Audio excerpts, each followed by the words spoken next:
Chemistry unspoken. जो आज का हमारा वीडियो का टॉपिक है वो है हैलाइड्स ऑफ फॉस्फोरस। हमने फॉस्फोरस के हवाले से अब बात करनी है क्योंकि हमारे पास जो नाइट्रोजन है उसकी जितनी भी चीज़ें थी वो हमने डिस्कस कर ली हैं। अब हमने फॉस्फोरस आज से हम स्टार्ट करेंगे। तो इसमें हमारे पास जो पहला टॉपिक है वो है हैलाइड्स ऑफ फॉस्फोरस।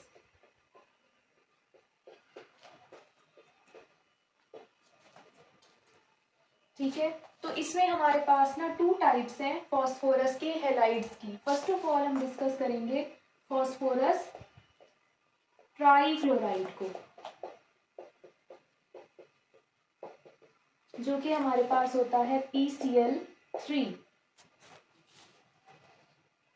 सबसे पहले हम इसकी प्रेपरेशन की बात कर लेते हैं।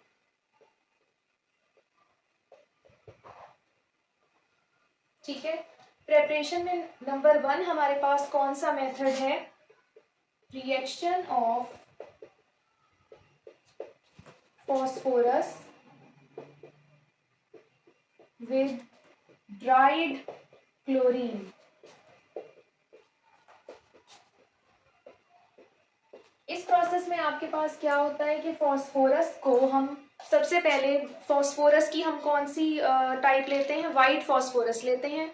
वाइट फॉस्फोरस को हम सबसे पहले मेल्ट करते हैं, फिर उसके अंदर से हम जो है CO2 की प्रेजेंस में हम उसमें से क्या पास करते हैं? Cl2 यानी क्लोरीन गैस पास करते हैं। फिर जो हमारे पास प्रोडक्ट बनता है PCl3 का, उसको हम एक जो हमारे पास आइस बाथ जो है उसके अंदर कलेक्ट कर लेते हैं उसको। ठीक है, तो ये आपका पूरा प्रोसेस है। तो इसके अंदर रिएक्शन कौन सा होता है वो हम इधर डिस्कस कर लेते हैं। रिएक्शन आपके पास होता है 2 फॉस्फोरस और 3Cl2। तो आपके पास क्या प्रोड्यूस होगा? 2PCl3 प्रोड्यूस होगा। ठीक है, नेक्स्ट आपके पास जो प्रेपरेशन मेथड आ जाता है वो है action of phosphorus on thionyl chloride। अब इधर हमारे पास थायोनाइल क्लोराइड के साथ रिएक्शन है फॉस्फोरस का। तो इधर हमारे पास रिएक्शन होगा 2 फॉस्फोरस और हमारे पास 4SOCl2। ठीक है, तो हमारे पास क्या बनेगा? 2PCl3 प्रोड्यूस होगा, साथ हमारे पास 2SO2 बनेगा और साथ बनेगा S2Cl2 डाइसल्फाइड डाइक्लोराइड। ठीक है, तो ये आपके पास प्रेपरेशन मेथड्स हैं फॉस्फोरस ट्राइक्लोराइड को बनाने के। नेक्स्ट अब हम बात कर लेते हैं इसके रिएक्शंस की। इसके हमारे पास कौन कौन से रिएक्शंस हैं? तो फर्स्ट हमारे पास इसका रिएक्शन है रिएक्शन विद क्लोरीन।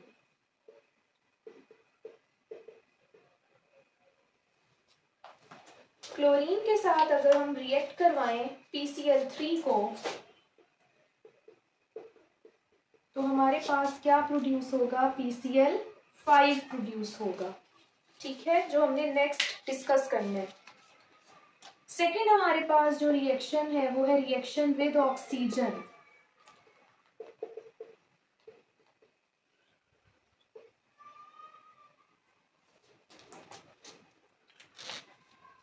PCl3 का अगर हम रिएक्शन करवाएं ऑक्सीजन के साथ तो हमारे पास क्या प्रोड्यूस होगा? 2POCl3 प्रोड्यूस होगा।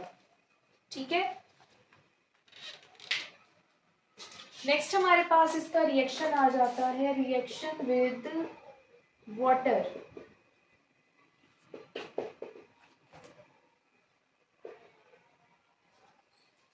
अगर हम PCl3 को वाटर के साथ ट्रीट करवाएं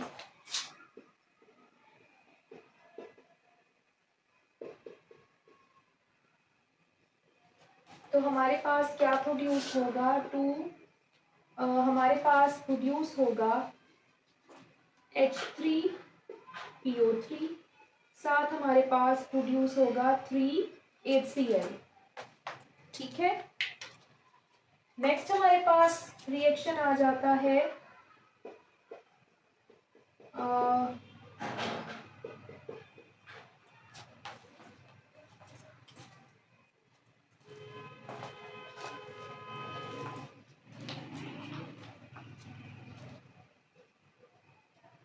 नेक्स्ट आपके पास इसका रिएक्शन है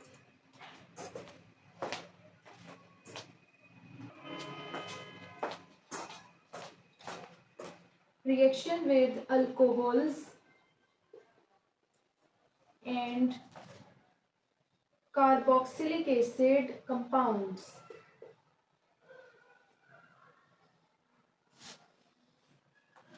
ठीक है, तो हमारे पास जब हम कार्बोक्सिलिक एसिड कंपाउंड्स के साथ रिएक्शन करेंगे तो हमारे पास क्या बनेगा, PCl3 प्लस मेरे पास है मिथाइल अल्कोहल।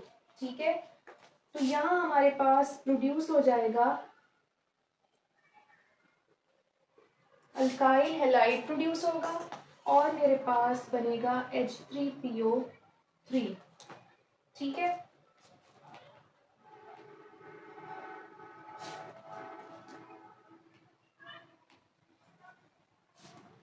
उसके बाद अगर कार्बोक्सिलिक एसिड के साथ रिएक्शन है तो फिर मेरे पास क्या प्रोड्यूस होगा,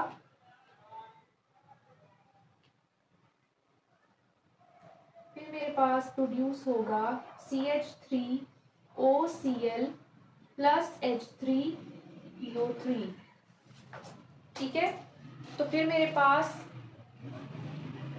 CH3OCl प्रोड्यूस होगा अगर मैंने कार्बोक्सिलिक एसिड के साथ रिएक्शन करवाया है तो, और मेरे पास साथ फॉस्फोरिक एसिड ही बनेगा। ये दोनों रिएक्शंस जो है ना वो सेम है, सिर्फ इसमें क्या है कि पहले अल्काइल हैलाइड प्रोड्यूस हो रहा होता है फिर CH3OCl प्रोड्यूस होगा।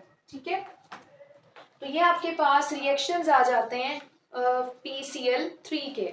नेक्स्ट अब हम देख लेते हैं इसकी प्रॉपर्टीज।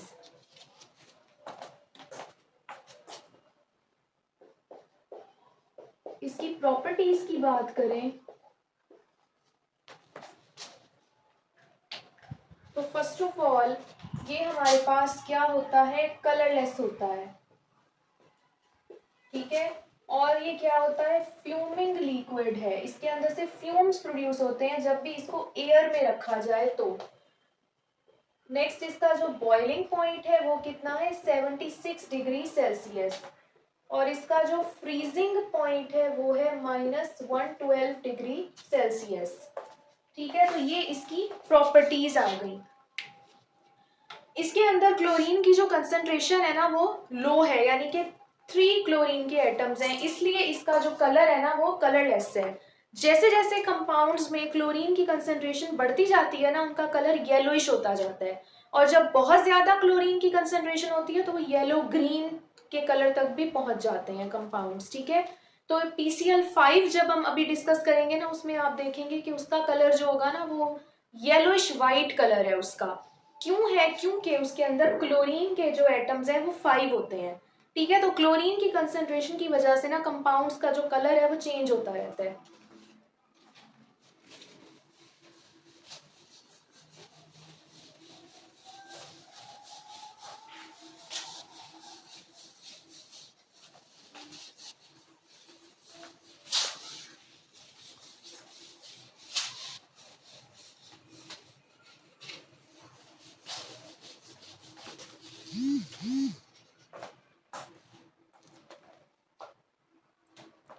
अब सेकंड आपके पास आ जाता है फॉस्फोरस पेंटाक्लोराइड,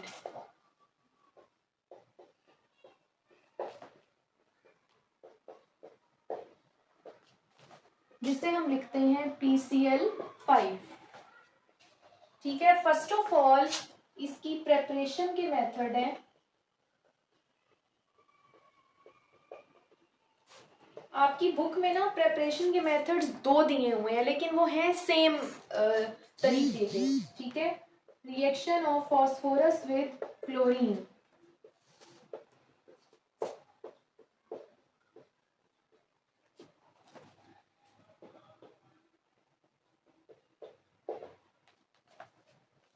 तो मैं दोनों इसी हेडिंग के अंदर लिख देती हूँ। एक आपके पास इस तरह दिया हुआ है 2 फॉस्फोरस प्लस 5Cl2, तो ये आपके पास बनेगा 2PCl5। ठीक है, और एक आपके पास PCl3 से रिएक्शन दिया हुआ है, PCl3 प्लस Cl2, जो अभी हमने रिएक्शन PCl3 के रिएक्शंस में डिस्कस किया था, तो आपके पास PCl5 बनता है। ठीक है, तो ये आपके पास ना जो है मैकेनिज्म है प्रेपरेशन के। इसको आप अलग हेडिंग भी दे सकते हो कि reaction of phosphorus trichloride with chlorine. ठीक है, और इसको अलग हेडिंग दे सकते हो। ठीक है, तो मैं इधर अलग हेडिंग के साथ ही से लिख देती हूँ। दोनों क्लोरीन के साथ हो रहे हैं, इसीलिए आप उनको एक ही में भी लिख सकते हो। Reaction of PCl3 with chlorine.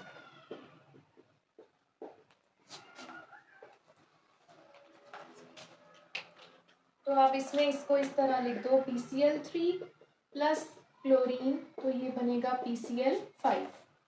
ठीक है, नेक्स्ट अब आ जाते हैं इसके रिएक्शंस।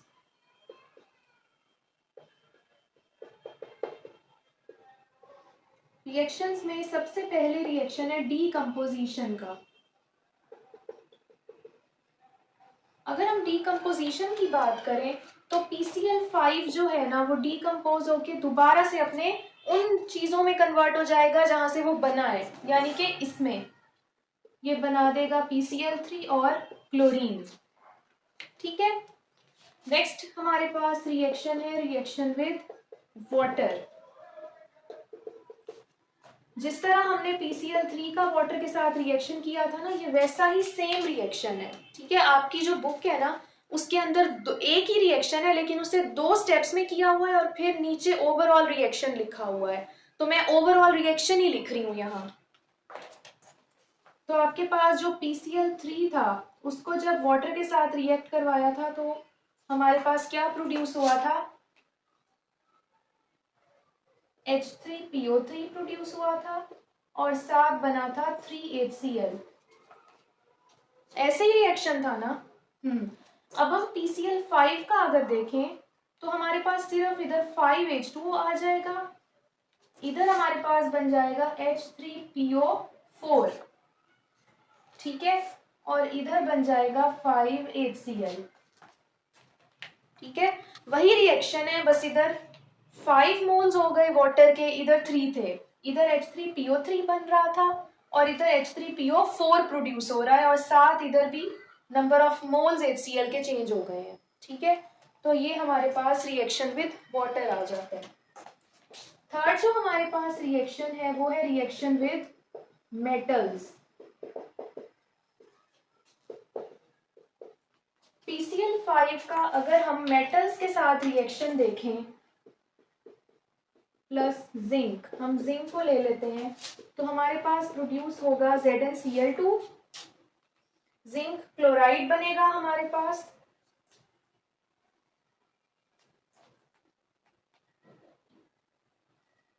और फिर हमारे पास साथ बनेगा PCl3। ठीक है, तो ये आपके पास ना रिएक्शंस हो गए PCl5 के। अब हम देख लेते हैं उसकी प्रॉपर्टीज।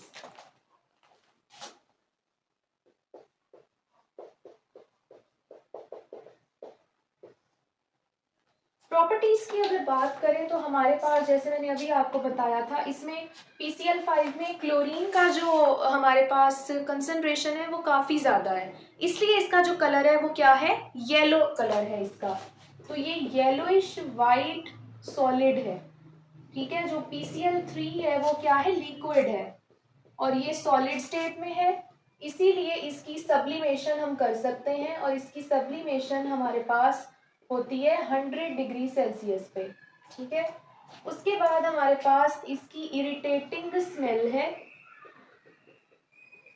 ठीक है, इसकी काफी ज्यादा इरिटेटिंग स्मेल होती है। तो ये आपके पास प्रॉपर्टीज आ गई PCl5 की। तो मुझे उम्मीद है कि आपको मेरी वीडियो बहुत अच्छी लगी होगी। मेरे चैनल को ज़रूर सब्सक्राइब करें ताकि आपको बहुत अच्छी केमिस्ट्री की वीडियोस देखने को मिले, और मेरी वीडियो को लाइक भी करें और अपने दोस्तों के साथ शेयर भी करें, और कमेंट्स में मुझे लाजमी बताया करें कि आपको मेरी वीडियोस कैसी लगती हैं, और आप मुझे टॉपिक भी बता सकते हैं जिस कमेंट सेक्शन में जो आपको बहुत ज़्यादा टफ लगता है, ताकि मैं उस पर भी वीडियो बना सकूं। ठीक है, तो अपना ख्याल रखें, तब तक के लिए अल्लाह हाफिज़।